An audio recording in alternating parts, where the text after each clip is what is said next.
House Whisperer music. No, I was looking for the Mark Dillon music to bring us in. But this is Chuck Worley. I am the founder and host of the 757 House Whisperer Show. We are here tonight. Me and Albin are here tonight to talk to you guys about problems with your houses. So it is 6 p.m. We are here every Wednesday night from 6 to 7 to answer problems, questions, or issues that you might have about your house. I am a building science geek. There is not much that I do not know about fixing problems with houses. So I am going to introduce myself and a couple of the other co-hosts for the radio show. I want you guys to call in tonight. Right now, it is 23 degrees outside, so I have a feeling that there is going to be a bunch of people with some cold questions about the winter, and Mother Winter is here. It is extremely cold tonight. We have had a bunch of calls. Obviously, I own Worley's Home Services, our heating and air conditioning, ductwork. We do electrical, plumbing, crawl space encapsulations, insulation, and spray foam, which if you have spray foam in your house tonight, you should be able to heat your house with a toaster. That is why we highly recommend spray foaming and insulating your house with it. It is. Have you noticed how cold it is, Albin? Yes, for sure. It is. It is definitely cold. Water lines are breaking, freezing up. I think we have a couple stories on that. We do. I barely wear a coat, but I will tell you the last couple of weeks, I guess 2 weeks or so, I have been wearing a coat, a big coat. So I got one of those small puffy Michelin Man coats. I got in a small panic getting into the studio. I was like, Julie, let me in. My fingers are freezing because it's like really cold out there. And I was only out there for a minute or two. Yeah, it is. It's one of those colds that just cuts through, man. It's just bitter. But hey, I'm going to remind you guys tonight to call in 627-7979. Me and Albin were joking around about, I wonder who's going to call in and with the biggest snow story. You know, I got 13 inches. I got 6 inches. Call in. Don't try to stretch the story too much, but call in and tell us. Yeah, we'd like to hear. Let's find out who had the most snow. Was it Ivor? Was it, I think Virginia Beach and had more than the peninsula did. Well, I can tell you out in Smithfield, we probably had, I didn't go out and measure it. Again, it was cold. So I was like, I went out, I was going to go outside. I worked from home today. So I was going to take a tape measure out there and I was like, no, forget it. It looks about like 3 inches. This last night or this morning when I went out, all of the grass was covered on my farm. So it was barely any grass showing. So I think this was the most that we've had. I know we've had a couple, like one side of my house had maybe an inch and the other side of the house had 2 inches. But this, I think I'd say it was over 2 inches. Yeah, we had about 2.5. Yesterday I was out in a panic trying to get some materials to a project out in Spring Grove out in Surrey and trying to beat the snow.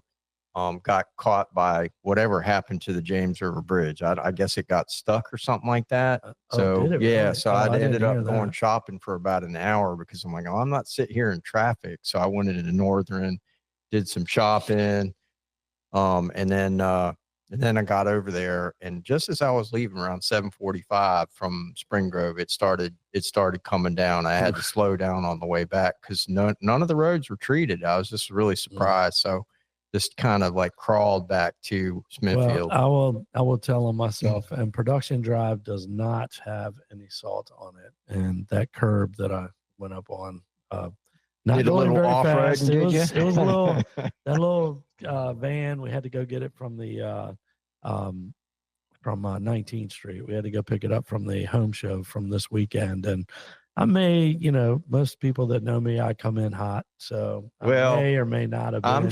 It's kind of tricky to find out where that balance is of like how fast you should be going on these type roads. And some, you see him going down the road, you could be going really safe, but the guy coming from the other direction might be doing like twice as fast as he should. So it's a really scary thing. And maybe anybody got any kind of like stories to tell about maybe some of their off-roading today, hitting curbs or anything like that? Call in, tell us a little bit about what happened. I was on the interstate the whole way back, right? So I'm coming from 19th Street back to Production Drive in Yorktown, and so I'm driving normal because everything's salted, everything's fine, and I get on Production, and I'm like, yeah, that looks like a little patch of black ice right there. Let me pump the brake, and as soon as I pumped it, man, it was like I freaking hit the gas, like it. So, and I may or may not have, tapped that curb. So, but yeah, but thank God no one, I didn't go in the ditch, thank goodness, but it was a little sketchy. But hey, call in 627-7979.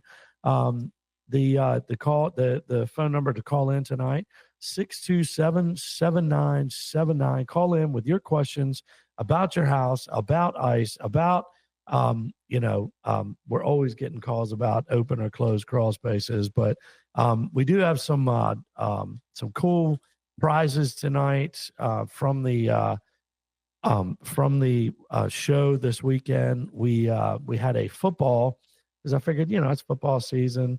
Watching Ohio State beat up the Notre Dame on Monday night, and then there's a couple of good football games. Washington Redskins coming out of nowhere. I did not see that coming. I'm glad I did not bet a lot of money. I got a couple of buddies of mine that are Washington Redskins fan, and I said, unless you tell me Joe Gibbs is coming back as an honorary coach, you cannot win the Super Bowl. So they're all like, yeah, we're winning the Super Bowl. I'm like, no, you can't win the Super Bowl without Joe Gibbs, because I think he's won like the last 3. You had to bribe him to come back the last time, but I think he's probably 90 now, so he's not coming back. But yeah, they crushed it, man. What a talented quarterback that is. So anyway, 627-7979. While we are introducing the other guys, call in about anything frozen. Frozen snow, pipes, sliding, frozen tankless water heaters. I got a story already on that one. But hopefully you guys are staying really safe out there on this thing. Let me tell you I do have a couple trivia questions. What year and what is the name of the Unabomber that he pled guilty to all of those charges? What year and what is his name? And I'm going to make you spell it, so don't look it up. Don't cheat. And then what year, I thought this was interesting. It kind of popped up. I'm going to think, what year was the Hispanic population declared as the largest minority class? Interesting. By population, which I thought, I'll give you a hint, it wasn't this year. So I thought it was like closer to now, but it was quite a while ago. But let me introduce the other guys. We got Justin Murphy with Pyramid Roofing. He is our roofing specialist. We got Mike Davenport, CVP Custom Vinyl. No one's allowed to call him Mikey. I've known him for 35 years. So at 72, he probably doesn't like that name. But anyway, hey, Mikey. Mike Davenport, CVP Custom Vinyl Products and Windows and Doors. He is our specialist when it comes to windows and doors. And you want to introduce yourself and everybody else? So, I'm Albin with Albin Co. We specialize in remodels, additions. We can also do a new home construction. So we specialize a lot we got a lot of people asking for kitchens and bath renovations. So, Albin Co. So we also have Cindy with Alpha Pest Solutions. She's our specialist when it comes to killing critters and also treating for mold, mildew, that kind of stuff. And she's really good at it. And she's the only one that we know of that's a lady that has a license to kill in the area. That's right. That's kind of where her little catchphrase there. That's correct. So anyways, you already introduced Jack. And then Jack with Legacy. Yeah, Jack with Legacy Painting. Just saw him a few minutes ago. He was running through our little podcast booth. Just so some of you guys don't even know, we normally have to fight the traffic at 6 p.m. on a Wednesday night, all the way to the Norfolk Dominion Tower, which is a beautiful place, but going to Norfolk at 6 p.m. is never a fun thing. So no matter where you're at. But we actually are set up a podcast booth, and we got spent some money on it, but we got this podcast booth, podcast table, podcast radio thing, and we are having fun in Yorktown, Virginia tonight. And Mike Fitz is helping us on the radio. He said our sound quality sounds fantastic. So yes, sir. I am happy about that. So I think you guys call in 627-7979. Mike wants us to take a little break, and but call in, ask any questions: frozen, freezing, ice, any problems, snow, any funny snow stuff, like my little four-wheel drive with a van. So here we go. So give us a call, 627-7979, and ask questions. Thanks. News Talk 790 WNIS. Hey, this is Chuck Worley with the 757 House Whisperers Show. Just coming to you live when 23 degrees outside. We are ready for your cold questions. There has got to be some cold questions out there. What happens if this? What happens if this freezes up? Well, so there's an Ecobee question. There is. Actually, Julie came up with a Ecobee question because I like Ecobee. I think it's a great product. We install on every single one of our installations. We automatically put it in because people just like to be able to go to their phone and be able to test it and move it around. And so what I do is I just tell Julie where I want it, and she moves it with her phone because I didn't want to fight phones with her because she'll win. So even though I'm bigger than she is, a lot bigger than she is, but she still wins. So what's the question about the Ecobees? No, it's not a question. Yeah, so if you have an Ecobee or some of these other great thermostats out there, they are going to say your thermostat or your backup heat is running too often. Your backup heat is running too much. It's going to be an alert. Don't call your AC guy or your heat guy that you think you're having a problem. The reason that the electric heat is coming up, or it'll say, I'm trying to remember what the exact thing is, but your backup heat is running too much. It's typically, if it was 60 degrees outside and your backup heat was running this much, they're probably telling you, hey, probably low on Freon, it's not doing its job. But when it's 12 degrees out there, it's 23 degrees out there, these heat pumps are going to do everything they possibly can, and that includes backup heat. So backup heat is going to be running more than normal, which is what the Ecobee alert is telling you. Nothing to panic about. The heat pump is doing its job. It is running the backup heat so that you can actually stay warm. Yeah. So for those listening, the backup heat, this could be either supplementary heat. Supplementary heat's a better. So if you're out there and you're getting a lot of that going on, and you have access to maybe a gas log or something like that, or maybe you want to use that a little bit more. I've even cheated. Offset some of that. Yeah, I've even cheated and had a little electric, the little orange heaters, put that near my return, so it actually pulls in warmer air through the return. It's kind of cheating, but it does help get it an extra couple degrees higher, because that heat pump will pull. Everybody knows, or most people know, that a heat pump is an air conditioner running backwards, right? So it is pulling heat out of the air, but there is a lot less heat in the air at 23 degrees than there is at 50 or 60 degrees. Well, one thing to consider, though, is if you have an older unit, this is going to be a bigger issue for you. You might have an Ecobee there, but you're going to have the similar problem, just maybe more frequently. So what you can do is, for those that are really just don't want their backup heat strips coming on, is put a few more layers on, turn the system down a little bit, just a couple notches is going to make a huge difference in whether or not that it needs that backup heat strip or not. And then maybe get some space heaters. Electric blankets are pretty efficient. If you're just trying to get through these couple weeks where we're having this cold spell, is bundle up a little bit more, go with the electric heat, like localized, heaters and stuff like that. It's going to really help you out. Absolutely. And I'm going to remind you the phone number tonight, 627-7979. Call in, ask any questions about heat, any questions about freezing. We've got another funny story about a tankless water heater.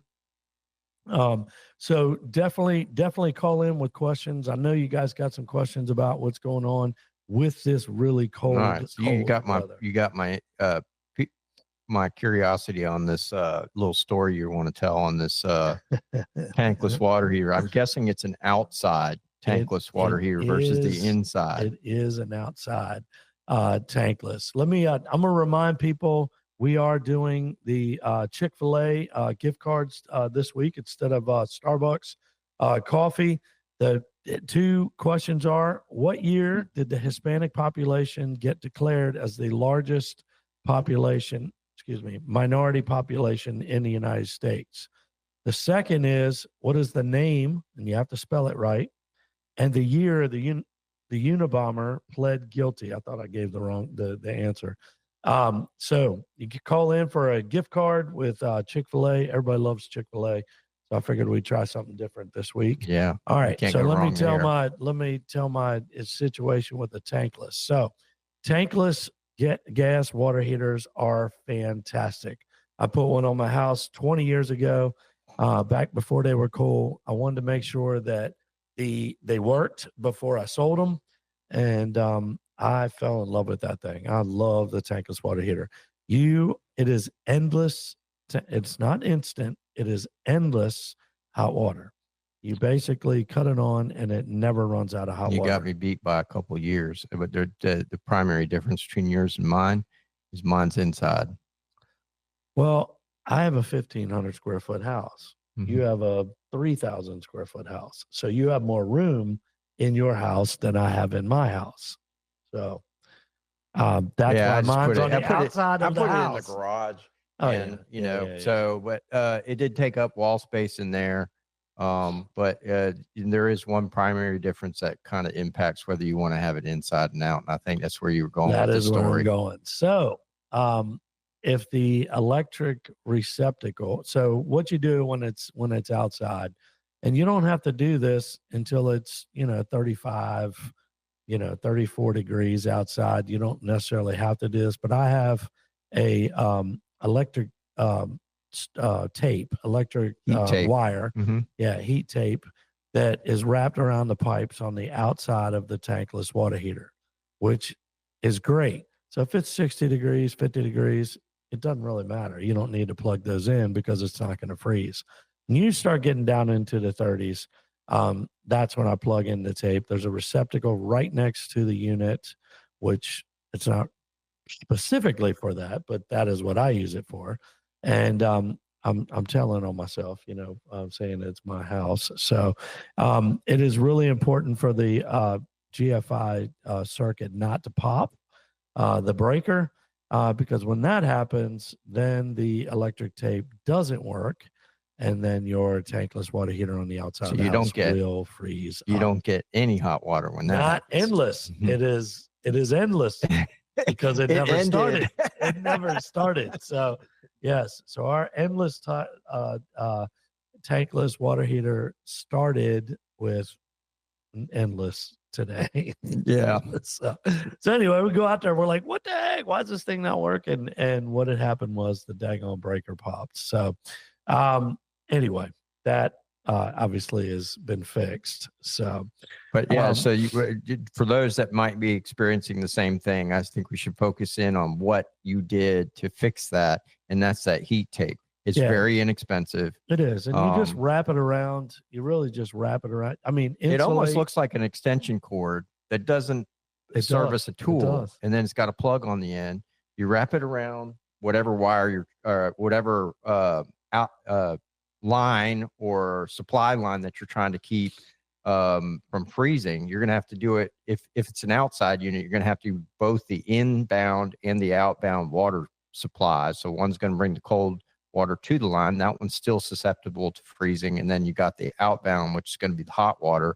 Obviously, if you're not using it, it could end up freezing.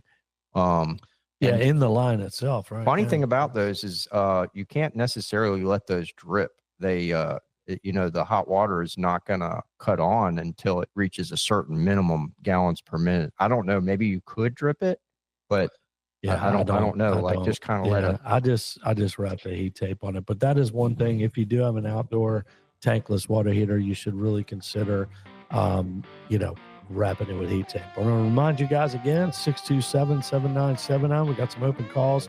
We're going to go to studio break right now. So just call in while we're on break. 627-7979. We'll get back to you. News Talk 790 WNIS. News Talk 790 WNIS. Hey, this is Chuck Worley with 757 House Whisperer. Coming back to you. It looks like we got a couple callers on the line. Remind you again, 627-7979. Call in with any questions about heat or freezing or snow. And especially if you have a funny story like mine that Difficult to think tragic. nobody's calling in because, I think there's everybody's got to be buttoned down. Everybody's eating chili and drinking beer. the water line stopped working. The heater stopped working. The phones probably stopped working. You think the phone? Cold. If your phone is frozen, I'm not gonna make any calls. Phone today, is frozen. So we got a couple calls on the line. So let me introduce everybody again. Justin with Pyramid Roofing, Mike Davenport with CVP Custom Vinyl for Windows and Doors. And then of course we got Mr. Albin. So we got Cindy with Alpha Pest Solutions, and then we have Jack with Legacy Painting, and myself, Albin with Albin Co. We specialize in remodels, home improvement. We do kitchens and bath, those things like that. So Awesome. So you said we have a call caller him for the next week or two because you're trying to finish up my house. Yeah, I know. We got to. This is the last hoorah. We're gonna push and get you. The final stretch. We got Julie's a lot over there of excitement in the air. Big smiles on her face as she's walking through, seeing all the little finishing touches go on. We need applause for that, Mike. We need applause music. There's a lot of stress in putting something like that together. And then when you get down to the wire and you start seeing the actual final product get put together and all the finishing touches put on, that's where you really know that something special happened. Absolutely. We're really looking forward to you guys moving in. Absolutely. And making that space yours. Yes. I always tell people when you're doing additions and stuff, of course, people just move out of the house, and we moved into a 2-car garage for 7 months. So that was fun. Yeah. That was fun. I think the cat actually has cabin fever. Right. So. Yeah. Anytime I walk by, I see it looking out the windows. Let me out. Remember again, 627-7979. Let's go to Dale in Newport News. Hey, Dale. Hello. How you doing, Dale? How you doing? I'm doing well. Good. So you got some type of question about hybrid units, huh? Yeah. Got a Carrier hybrid unit system. It's pretty old, but wanted to know, the set point, considering the current gas price, electric prices, what's the most efficient when you hit, upper 30s, or what is it? What's the most efficient when you switch over to maybe gas, when you're running a heat pump? Because I can throw it in emergency heat and it goes to the gas. That's correct. So yes. That answer is going to change a little bit depending on the gas prices. But I will tell you, Dale, right now, if you have gas or electric, I can promise you what everybody who has electric wants. And that is gas. It's much warmer. Yeah. What they want more than that, what they really want more than that is oil. All these people worried about fossil fuel, they ain't worried about fossil fuel right now. They're like, let it burn. Yeah. What's Trump say? Drill, baby, drill. Yeah, drill, baby, drill. It's oil is the hottest heat there is. Yeah. And the discharge coming out of an oil furnace is 120, 128. Like, it doesn't care how cold it is outside. It's just going to heat. It'll melt your underwear. Like, it is so really hot coming out of the that's discharge. why it was so warm in Yorktown growing up in the 60s and 70s. Oh, dude. Yeah, absolutely. Yeah. It's oil. was horribly inefficient. But who cares? It was 78 degrees in the house at grandma's house. So just to be sure I understand your question, are you talking about settings for your unit, or are you talking about purchasing a unit? I'm going to get to that. I wanted to kind of go down a cycle to kind of explain to people kind of the heating thing. But yes, I definitely want to get to that. So from the oil, you're going to be getting 120, plus degrees blowing out of the discharge. When you go to gas, it's going to be 110, 115. So, and then with the heat pump, let's say it's 50 degrees outside, you're going to get into the 90s, even the 40s. You could probably get into the 90s on discharge. But think about it. We're only trying to get it to 68, 70 degrees in our house. So if it's blowing out 90 some degrees, will it get to 70? The answer is yes, right? But it's going to do it a lot more efficiently. So how I kind of explained the heat differences, which I think this is a great subject because I know a lot of people out there with heat pumps. I have heat pumps. Actually, we just went to mini splits, heat pumps, and instead of gas. But I did spray foam my house. So so kind of let's go down that path just to kind of educate people on the series of heat, right? So I'm going to get to your question, but I think it's important that people understand this. So the oil, of course, inefficient as heck. But hot, warm, you get all the heat in the world. You remember the floor furnace at grandma's house? You sit your butt on it, or you warm your socks or dry your socks on it when you're out coming in from snow. You put them on that floor furnace, and it just heats everything. It dries everything up, right? So then the gas is going to be about 109, 110 degrees blowing out of the discharge, and then the heat pump's going to be in the 90s. When we start getting down into the 17s, it's going to be probably high 80s discharge coming out, which is going to not feel as great when it's 17 degrees outside. That is why we have the backup, or what's called supplementary heat, kicking in to try and get it so that it's getting back into the 90s. So the heat pump is going to be cranking everything it could possibly do, and the supplementary heat's going to be running at the same time to try and get to, so that we can try and keep it 68, 70 in the house. So it will do it. The heat pump is going to be a lot more efficient than the gas, which is the benefit of the dual fuel hybrid system. So you have a hybrid system that is the best, most efficient. It is a little bit more expensive, but it is the best system on the market because you have the best of both worlds. You have gas for when, who cares how efficient it is when it's 17 degrees. I want heat. So you have the benefit of the dual fuel system, which is the electric heat pump running at full capacity. And then instead of a supplementary electric heat, your supplementary is gas heat. And like you mentioned, Dale, a lot of people just say, screw it and go to an emergency heat button. And that gets all gas, heat pump cuts off, and you are getting 100% gas. And we do have a couple oil furnaces out there with as the backup. So you can actually have an oil furnace and then use dual fuel. Instead of an air conditioner, you put a heat pump on it. So on those 50-degree days, 60-degree days, 40 even degree days, the heat pump is the most energy efficient thing to use. But you have the supplementary. That's a lot. Thank you. So one other thing to consider is, you got all this great stuff there.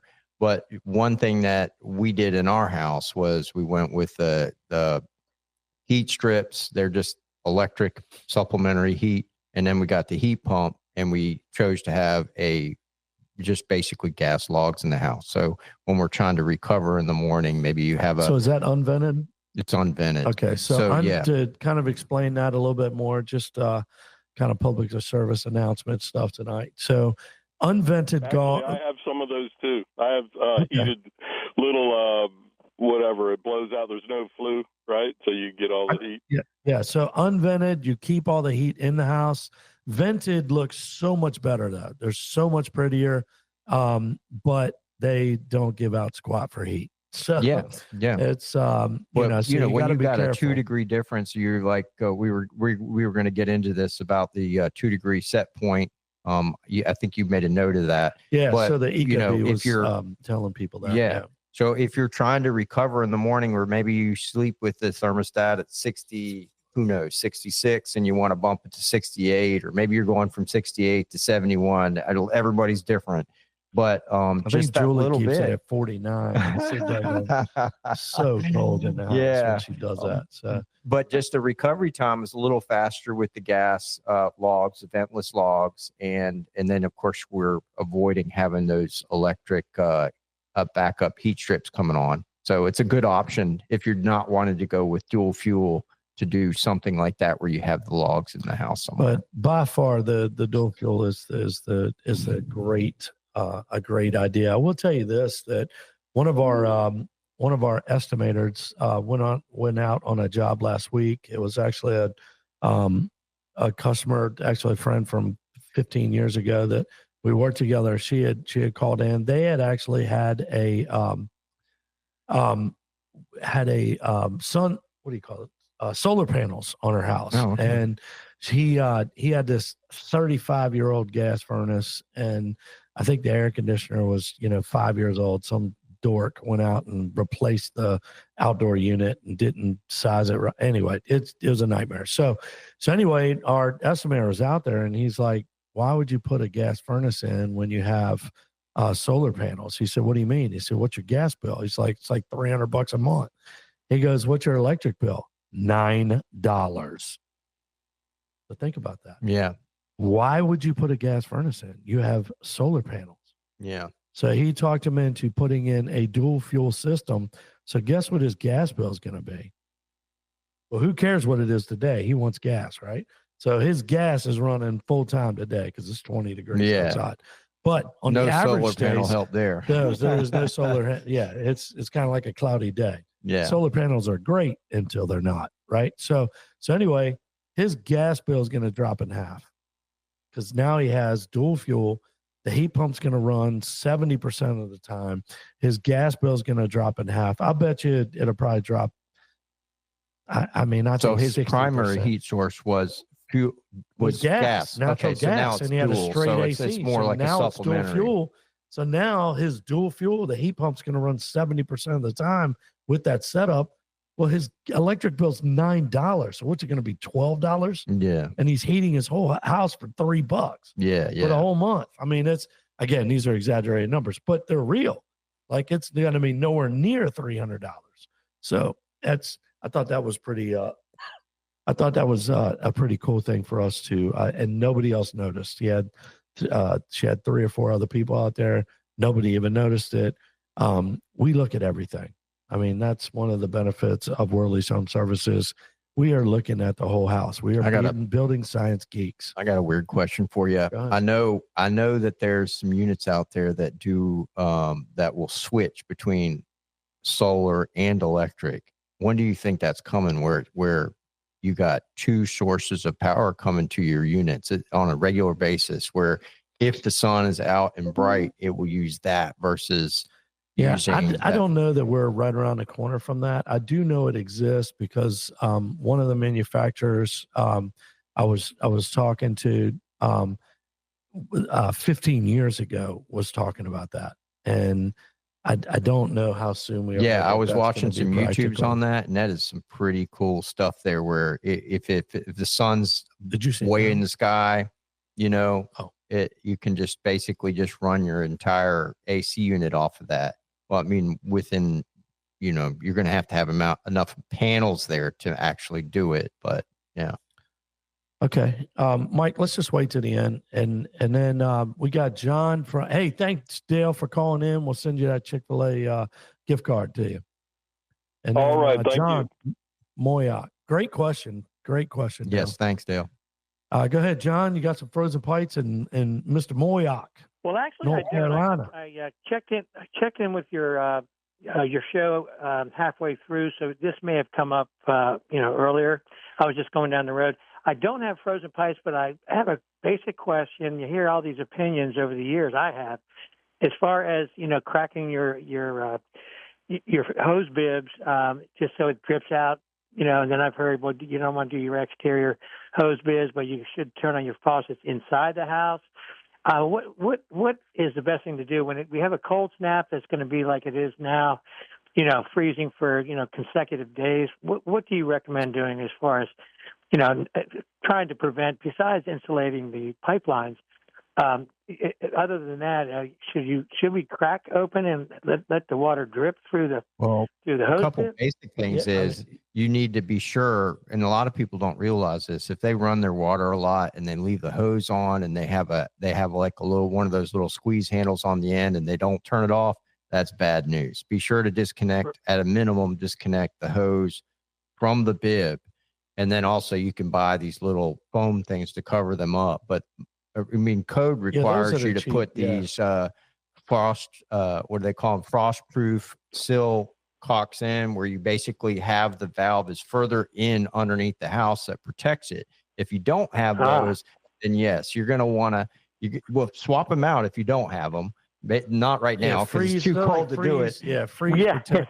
Yeah. They're frost-proof. Those are fantastic. Those are really great. So they're like 12 inches long. The valve is all the way in underneath the house, so your valve is protected. And then when you turn it off, it actually will drain out what is actually in there and protect that. So it's too far underneath the house to freeze. Yeah, those are great. Okay. And then, like Albin said, we do have the, and these are great questions, John. Thanks for calling in and asking it, because a lot of people don't think about this stuff until, guess when? Bang, I hear water. Yeah. This is when they think about it. Before I It's forget, all over the before I forget, kitchen. Yeah, guys. I love your show, by the way. I appreciate. Pretty much. I try to get listen to you guys when I can. But as far as so what is that thing you were describing? What's the name of that again that you put on the inside? They call it a frost-proof sill cock. If you look it online, that's what it's going to be called. And you can get them 8 inches, 12 inches, 16 inches, depends on how thick your outside wall is. And then, of course, I'm just going off the idea that you probably live on a crawl space house, not on a slab. Yes, correct. It's not going to work very well if it's on a slab. No. So if you have a crawl space and you can get in there and you got PEX lines, most of these sill cocks will actually have the ability to connect to PEX. And Chuck can help you with that. His team is probably well versed with those. Yeah, absolutely. And then, like Albin was saying, you have those little like foam things. They got a little zip tie. Yeah, they're on only like $2 or $3. Yeah, they're nothing. I mean, I wish I'd have invented that. I'm kind of overkill. I actually do both. I actually have the sill cocks that are up underneath the house. They're protected, but I still put those on. Really? Yeah. I mean, it can help, especially if you're near the water. Just stops that cold air, from hitting it. So, and then I know my mom always used to just run the water inside the house when she'd get nervous.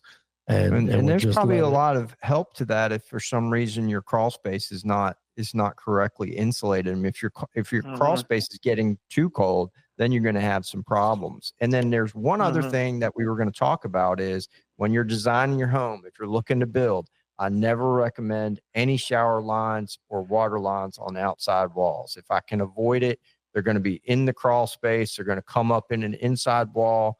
You just do not want to put those things on the outside wall because you're not going to get enough insulation around them. You might have some problems. You can't access those lines. So that's for the in the future. That's for the shower and the bathrooms, or yeah, and the bathrooms, and then like kitchen faucets and stuff. It's hard nothing to like do. having a line break inside the wall in a shower. And then other things are you got to tear off obviously insulating your pipes under your house. If you don't right, if you don't have an encapsulated crawl spaces, you won't have that issue at all because I think code requires you to insulate both now. Yeah, huh? Well, yeah. And we're going to be selling our house here soon. We're staying local, but I'll keep you guys in mind. And I appreciate your time. I do have a quick question. As far as my one hose bib outside, I can't get it off the faucet itself, But I did unscrew the sprayer, so it's dripping out water through the hose,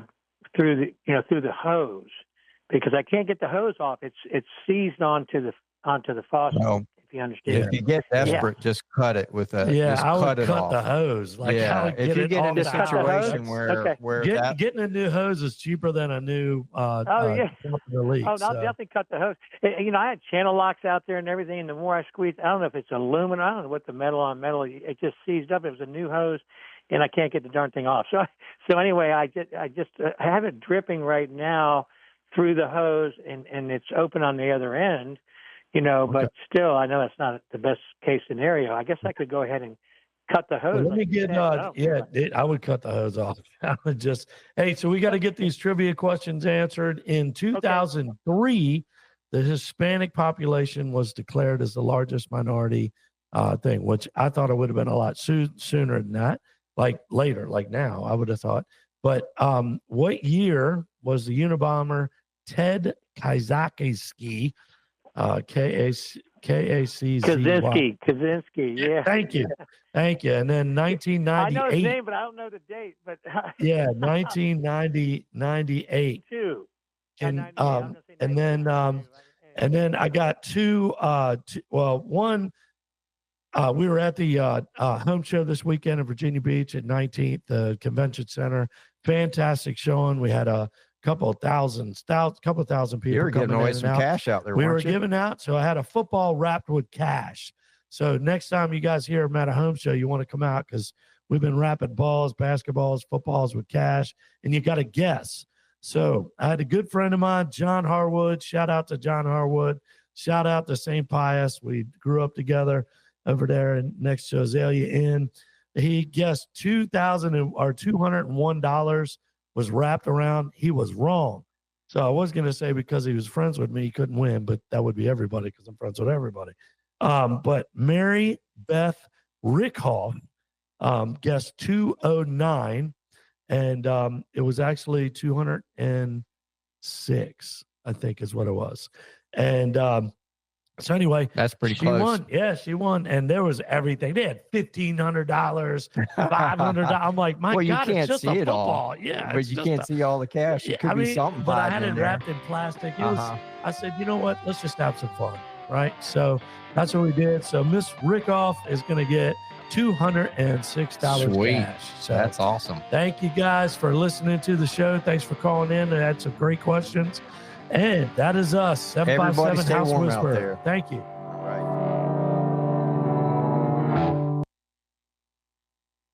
The preceding program was sponsored and paid for by Worley Home Services, who's entirely responsible for its content.